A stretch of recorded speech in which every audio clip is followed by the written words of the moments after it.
Allergies. Why isn't it obvious that it is everyone's responsibility? And what's your absolute must-know tip to dodge disaster when a reaction hits?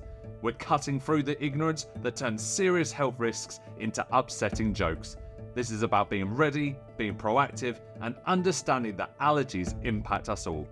Join me as I get straight to the point with Tracy Dunn, the Education and AllergyWise Manager at Anaphylaxis UK. Stay tuned. Welcome to Safeguarding Redefined, a podcast by Cornerstone Safeguarding. We'll be exploring a range of topics from child protection to adult safeguarding and everything in between. Please note some of the topics we'll be discussing may be sensitive in nature and may trigger strong emotions.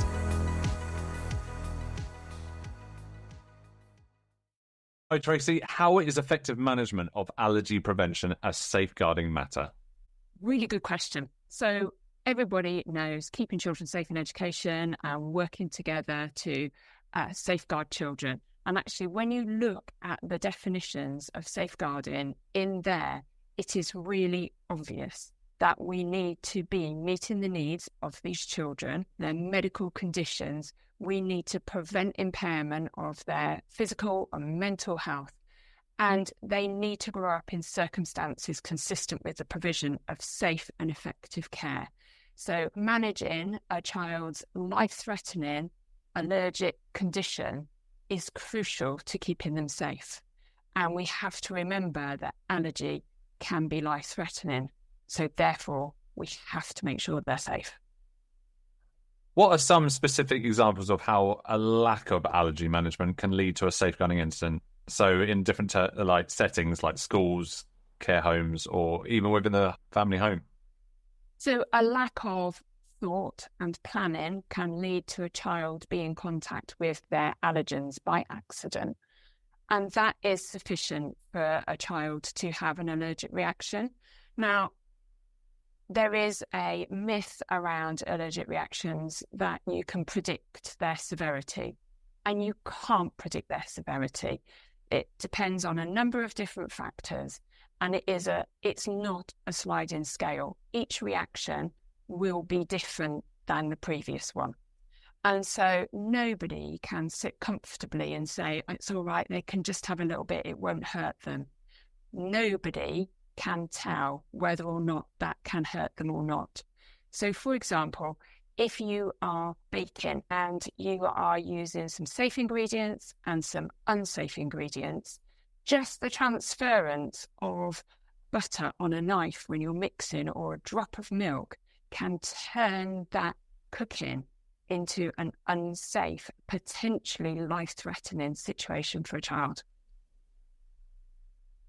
That's really interesting. And it's something that we don't think about enough, is actually just the simplest of changes to our routines could actually benefit a lot of people. I know that with myself and my wife, we're gluten intolerant and certain different levels between the two of us. But with me, I can probably have a bit of gluten in it, which shouldn't really affect me as badly. But with my wife, it gets her very, very ill. And that can be from as simple as in butter, especially if our children have put a hell of a lot onto their toast. It can have an impact and effect, and that's just from a certain low level, as it were, intolerance. But when it comes to actually major allergy towards something, it can be really, really dangerous.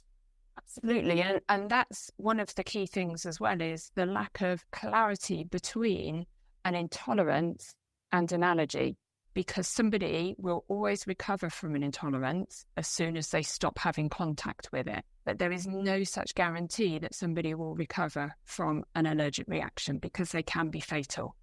And even the smallest amount can be fatal.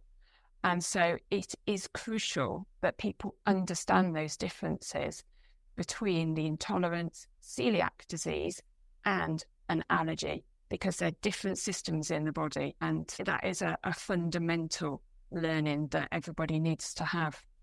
I'm really glad you brought up that point, because I think also it'd be really good to kind of get an idea of, as an organisation or as individuals, what are the key legal and ethical considerations that we need to take into account? So schools do have to follow supporting pupils at school with medical conditions.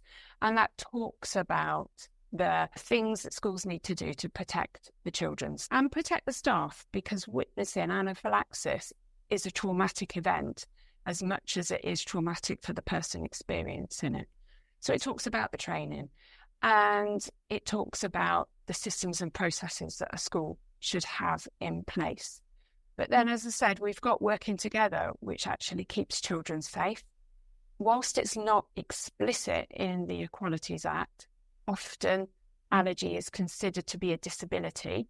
And so there are many things that schools do need to pay heed to when they are thinking about their allergy management and the way that they include children in everything that a school does.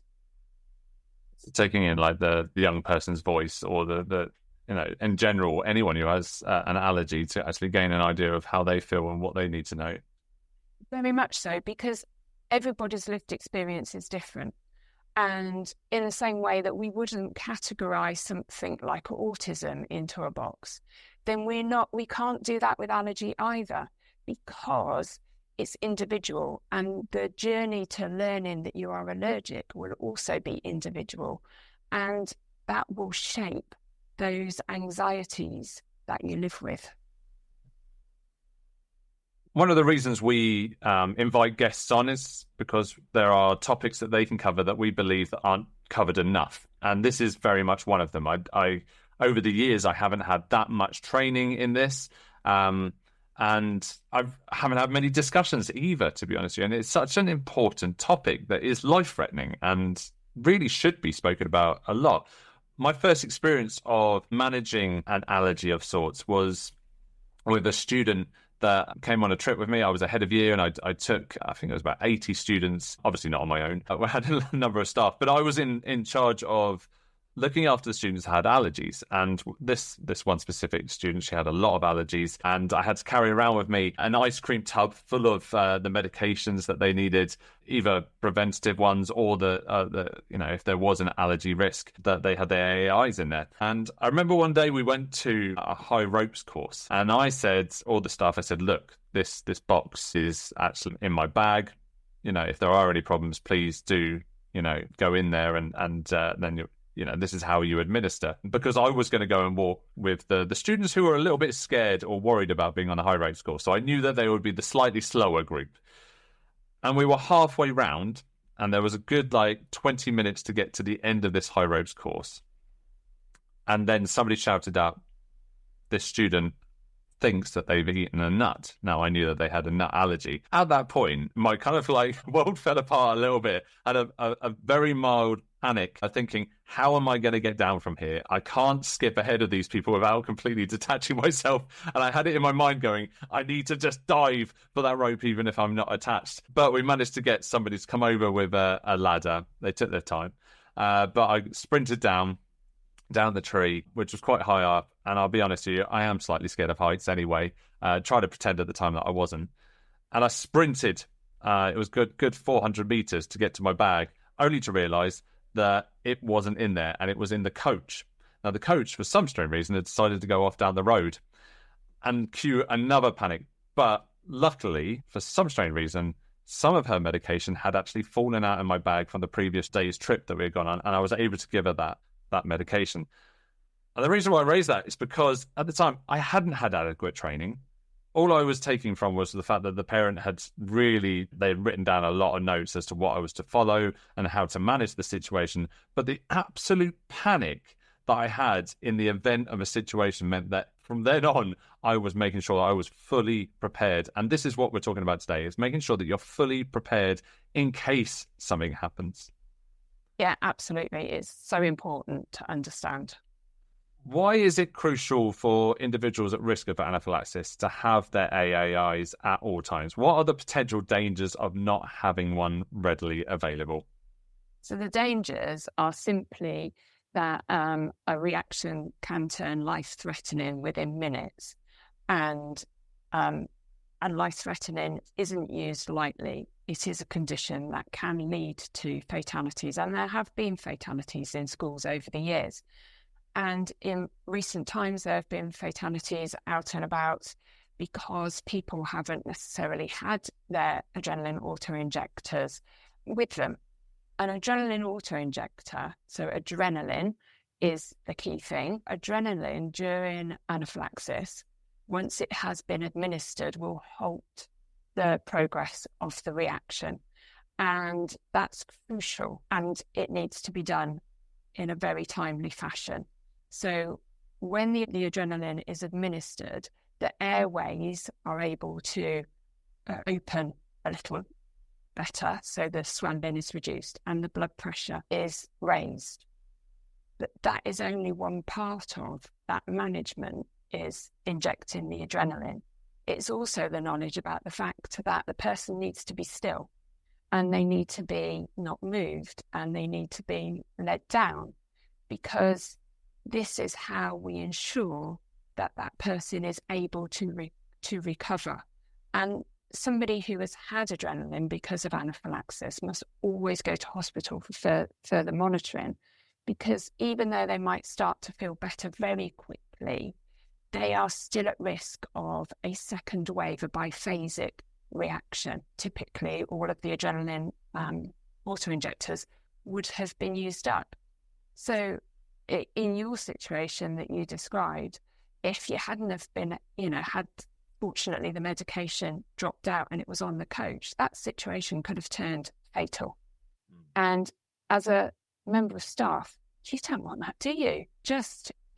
It just brings me out in prickles, just thinking about the fact that I could be responsible for a young person, and through my error, I haven't had the medication to hand to administer. And whilst young people are encouraged to carry their medication themselves, it's staff's responsibility always to ensure that they have got it.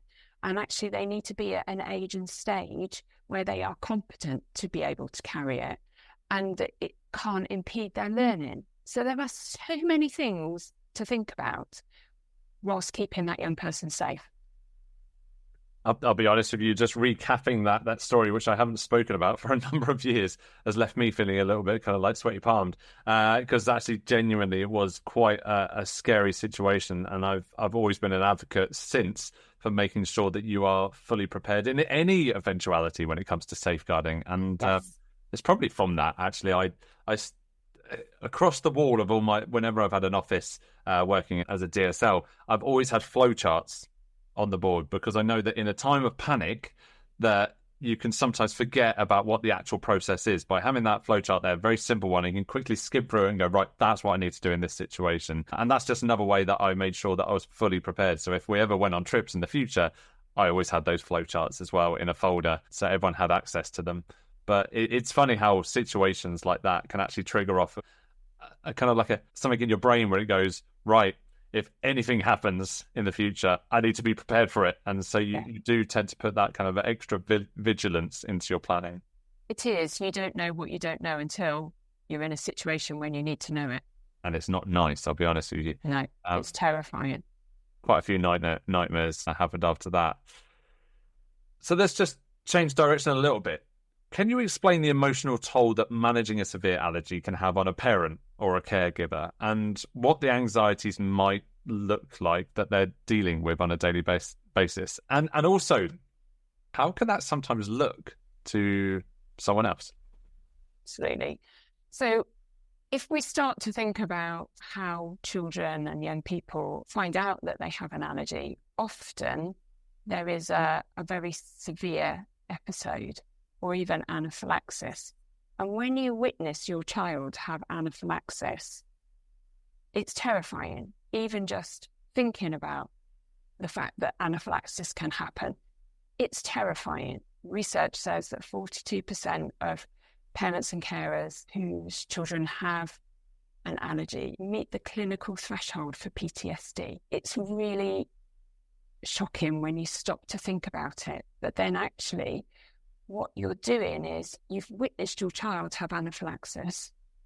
You then have to send them back to an organisation who may or may not have adequate allergy training, have good allergy management, and you have got to trust that your child is going to be safe in school. And the right attitude from the school comes. My experience of my son was quite traumatic. So he had anaphylaxis. But a few months later on, he had school dinner, and he was given the wrong dinner, the dinner that I hadn't selected for him that day. And he was only 6. And so he put his hand up because luckily he didn't like the look of it. And that is really lucky, because had he eaten it, he would have had anaphylaxis. He'd been given the wrong meal. But that was compounded by the fact that nobody noticed that he'd got his hand up. And so he spent the entire lunch, didn't have anything to eat. And when he told the teacher that he was hungry, that wasn't picked up on either. So I found out about the incident because he told me that he was hungry when he came in from school. So when I started unpicking it and I realised that the school didn't know, they were horrified. But I couldn't trust them after that point, because every shred of my faith in the school and the school management and the systems, even though I was a head teacher myself, had just gone. And I became a very difficult parent because I didn't trust them. So I would question and question some more. If they were going on a trip, I would be questioning. I was asking them to do things. I was demanding things of them, because that was the only way I felt that I could keep my child safe. I can completely understand that as a parent, you want to be able to protect your children. And whenever you see them going through something that's a struggle, it really gets you. But something where you always want to protect them, don't you? And so if you are sending them somewhere that you feel that they're not fully caring, I can completely understand why you would feel like that and why you would react in the way that you did. And I feel that that is something I wish I'd known a lot earlier, when I had a lot of parents who were obviously understandable now, but the thing, I was very young when I started off working in secondary school. And so from that point of view, I didn't fully acknowledge, and I didn't have children at that point, but I can completely understand now. When I was 16, I was bitten by a spider, and just completely random. We don't know where it was, but when they did toxicology tests on it, it was a brown recluse, which is known like a violin spider. Look at it, limit scary. It really is. But I spent a week in hospital because the usual thing. My nothing against my parents, but my mum was very much like, "No, you're still going to school." Even my arm was now swelling up. And in the end, I passed out, and then I slept for 24 hours, and they thought, oh, maybe we should get him to the hospital. Anyway, so I went there and I spent a week in hospital because they were really worried about what had happened, and it didn't make my arm look that great. But after that, I got allergic reaction to bites, to grass for some strange reason, and to certain foods. And so I had to have an EpiPen with me everywhere I went. But one of the things I found was actually this, I say stigma behind it, but it's everyone liked to make a joke of it. It was just like, I went on a trip not long after that, and somebody went, oh, we need to keep Chris away from spiders. You know, it was almost as if it was a joke. But to me, it really affected me. I found it really upsetting. And so for years, I just kept it very quiet. I had these allergic reactions to things, which is not safe. It's not helpful. But I did empathize a lot more with people who did have allergies. And that's probably where I've got this kind of like wanting to be prepared and also have that sympathy and empathy with them as well. It was really interesting, Chris. It reminds me of something that happened very, very recently for my son, where the lack of understanding about allergies was really brought home. So about 10 days ago, he was preparing to go out for the evening, and he always transfers his case of adrenaline auto-injectors from one bag to another, ready to take out. And I was busy still working. I looked across at where he was, and there was just sheer panic on his face, like I've never seen before. I said, well, what's the matter? He said, I don't know where my EpiPens are. And I said, what do you mean you don't know where your EpiPens are? Are you sure? Bedroom? Have you left them in the car? And then he literally started tearing around the house, and you could feel the panic coming off him in that moment, and just going through everything, and he couldn't find them anywhere. And he sat back down in the chair and he was ashen. So he knew that he was in a really difficult situation. He's going out, he had to go out, but he didn't have his emergency medicine with him in order to know that he would be able to recover from an incident should one happen. So I did the mum thing, and we started talking about, well, where have you had them out? Where have you been today? And start unpicking just the day. And he was adamant that he'd not had them out anywhere, or that he'd not lost them anywhere. And then he said, oh yeah, my girlfriend said, have you got them? And I showed them to her, but I put them back in my bag, definitely. And he says, but that was out in the middle of the street. So if they have fallen out, then they'll be long gone by now. So I said, well, I still think it is worth you messaging your lecturers and seeing if they've dropped out of your bag during a lecture. And I said, and go back into Mackie D's, because he'd said that he'd been there, and just ask the manager whether they'd got them. And in the meantime, luckily, good old mum had some stashed away that were just about in date in the cupboard. So we were able to get him safe for going out. I was really surprised the following day when he messaged me to say, I've got them. And it was just like, what do you mean you've got them? So across text, he's telling me that he'd been into Mackie D's and he had spoken to the manager, and the manager had them, which is fantastic. And as the story unfolded, it would seem that they had fallen out of his bag there, and that some students in school uniform had picked them up but had opened the case and were playing with them. So it's really lucky that they didn't hurt themselves. And that a member of staff had seen them and had taken them off of them.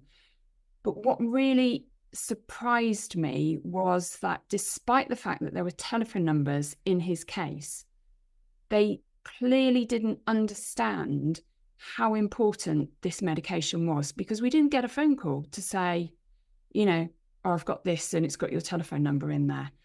I mean, we're just really grateful that they were there.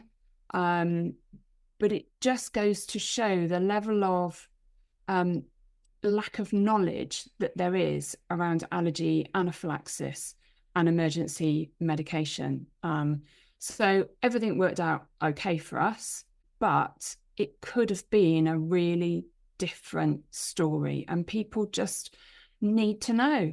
They need to understand the seriousness of allergy and actually that emotional impact that it has living with allergies. So the story that you shared, you talked about the emotional impact on you, and this just highlights that emotional impact on my son and all of the additional things that you have to do when you are living with allergies. So thank you for bringing up your story and allowing me to share mine. No, thank you. I really appreciate that. Well, that brings us nicely to the end of today's episode. Thank you so much for sharing your experiences, your knowledge as well on this matter. I do believe it is a topic that needs to be covered a lot and paid more attention to. You've raised some really, really good points and very, very helpful for not just schools, but for organisations and for anyone at home having guests around as well. So thank you so much for joining me today. No, thank you for asking me to come and talk. It's been a pleasure. If you enjoyed this episode, don't forget to hit the follow button so you don't miss another episode of Safeguarding Redefined. To our avid listeners, you know that we cover a large range of topics across multiple sectors, and we choose our guests based on what we believe will enhance your safeguarding. But did you also know that Cornerstone offers a safeguarding health check? Whether you work in a charity, office, or education, our health check gives you a clear, expert-led review of your safeguarding structures. It helps you identify both your strengths and gaps to make sure you're fully compliant. Think of us as your safeguarding checkup. If you'd like some peace of mind and expert guidance, just get in touch. Drop us an email via info@cornerstonesafeguarding.co.uk to learn more. That's info@cornerstonesafeguarding.co.uk. Thanks for listening and for being part of Safeguarding Redefined.